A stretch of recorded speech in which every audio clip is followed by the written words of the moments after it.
नमस्कार दोस्तों, स्वागत है आपका मेरे चैनल पर। भारत में कानून व्यवस्था और राष्ट्रीय सुरक्षा बनाए रखने के लिए कई कड़े कानून बनाए गए हैं, लेकिन इन कानूनों में सबसे ज़्यादा चर्चा में रहने वाला और सबसे विवादित कानून है राष्ट्रीय सुरक्षा अधिनियम यानी रासुका 1980। क्या आप जानते हैं कि इस कानून के तहत सरकार को यह अधिकार है कि वह किसी भी व्यक्ति को बिना कोर्ट में मुकदमा चलाए सीधे जेल भेज सकती है, वह भी सिर्फ 1-2 दिन के लिए नहीं बल्कि पूरे 12 महीने तक। कहा जाता है कि यह कानून देश की सुरक्षा के लिए बेहद जरूरी है, लेकिन कई बार इसे मानवाधिकारों और व्यक्तिगत स्वतंत्रता के खिलाफ भी माना गया है। तो आखिरकार यह कानून क्यों बनाया गया था, इसके प्रावधान क्या कहते हैं, इसके इस्तेमाल को लेकर इतने विवाद क्यों होते हैं और आज के समय में इसकी क्या प्रासंगिकता है, वो हम जानेंगे। इन सभी सवालों के जवाब आज आपको इस वीडियो में मिलेंगे। तो चलते हैं वीडियो की तरफ। राष्ट्रीय सुरक्षा अधिनियम रासुका 1980 एक परिचय। भारत में राष्ट्रीय सुरक्षा और सार्वजनिक व्यवस्था बनाए रखने के लिए इस महत्वपूर्ण कानून की विस्तृत जानकारी।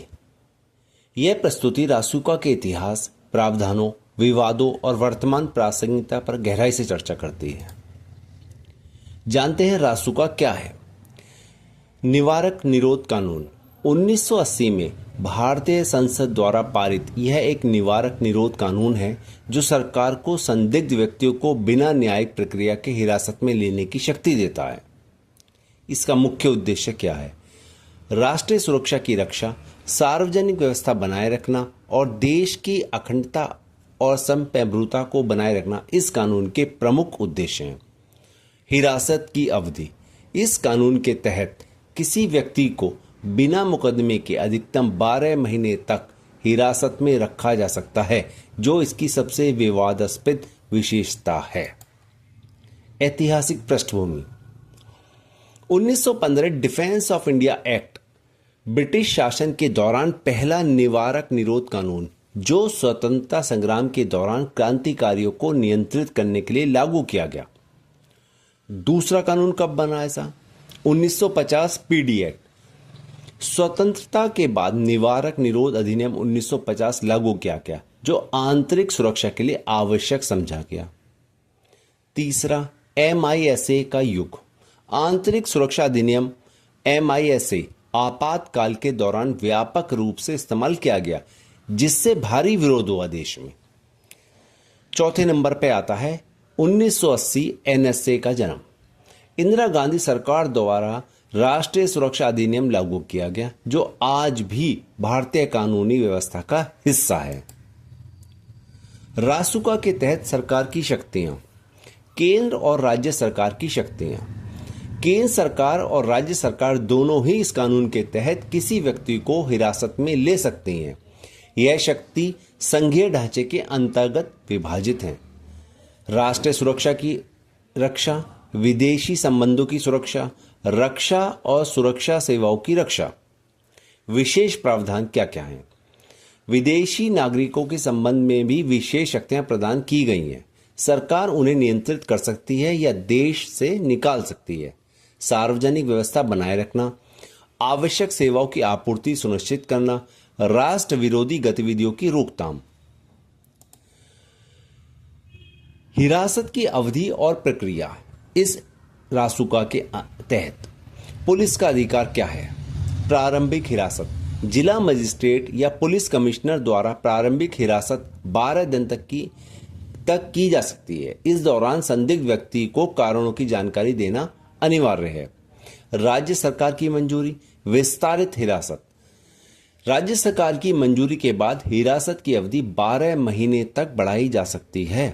यह निर्णय सलाहकार बोर्ड की सिफारिश के आधार पर किया जाता है। कारण बताने की अनिवार्यता। पारदर्शिता का सिद्धांत।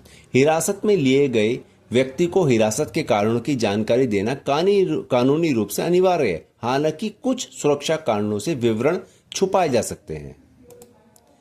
राष्ट्रीय सुरक्षा परिषद NSC।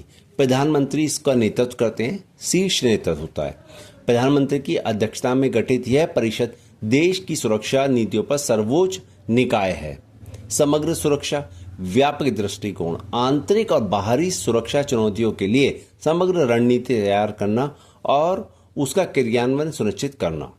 नीति निर्माण, सुरक्षा नीतियां, राष्ट्रीय सुरक्षा की चुनौतियों का आकलन करके उनके समाधान के लिए नीतियां बनाना इसका मुख्य कार्य है। खुफिया समन्वय, एजेंसियों का तालमेल, विभिन्न खुफिया और सुरक्षा एजेंसियों के बीच समन्वय स्थापित करके प्रभावी सुरक्षा व्यवस्था सुनिश्चित करना होता है। रासुका कानून पर विवाद और आलोचनाएं जो सबसे ज्यादा होती हैं। पारदर्शिता की कमी, हिरासत के कारणों और प्रक्रिया में पारदर्शिता की कमी के कारण इस कानून की विश्वसनीयता पर सवाल खड़े होते रहते हैं। सीमित न्यायिक हस्तक्षेप होता है। साक्ष्य प्रस्तुत करने की बाध्यता नहीं। सलाहकार बोर्ड की सीमित भूमिका। मानव अधिकारों का हनन, व्यक्तिगत स्वतंत्रता, अभिव्यक्ति की स्वतंत्रता और न्यायिक प्रक्रिया के मौलिक अधिकारों का हनन इस कानून की सबसे बड़ी आलोचना है। अनुच्छेद 21 का उल्लंघन, बिना सुनवाई के हिरासत, पारिवारिक और सामाजिक जीवन पर प्रभाव।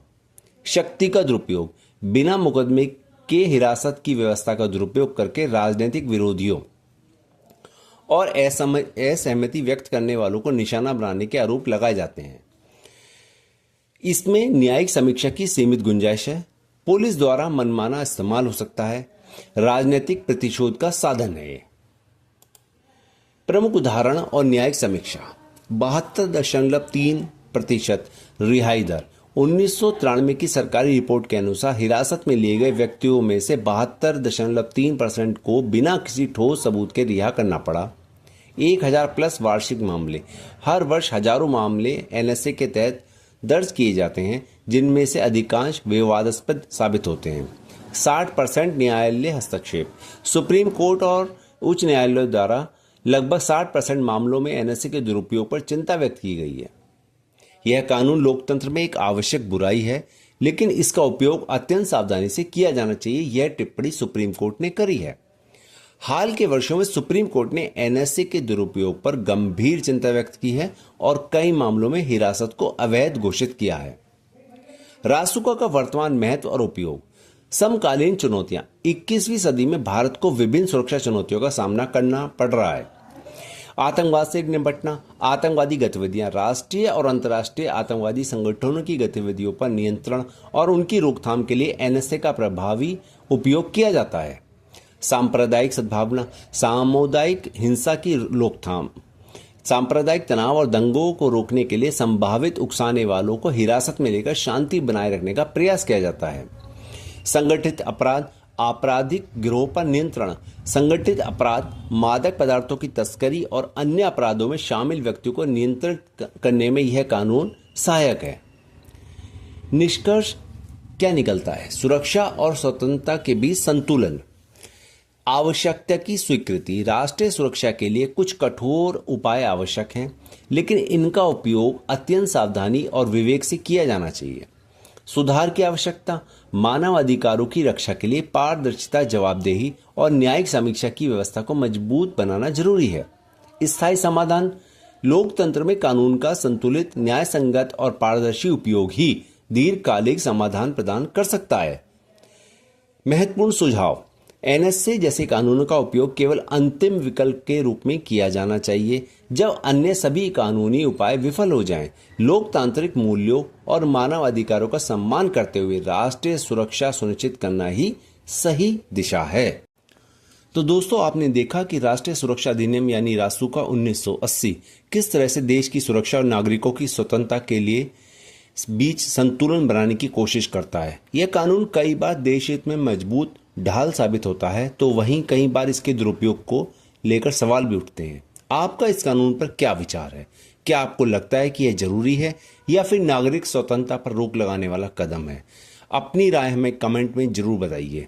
अगर आपको यह जानकारी उपयोगी लगी हो तो वीडियो को लाइक करें, दोस्तों के साथ शेयर करें और हमारे चैनल को सब्सक्राइब करना बिल्कुल न भूलें। साथ ही बेल आइकन दबाएं ताकि हमारी अगली महत्वपूर्ण वीडियो की जानकारी आपको सबसे पहले मिल सके।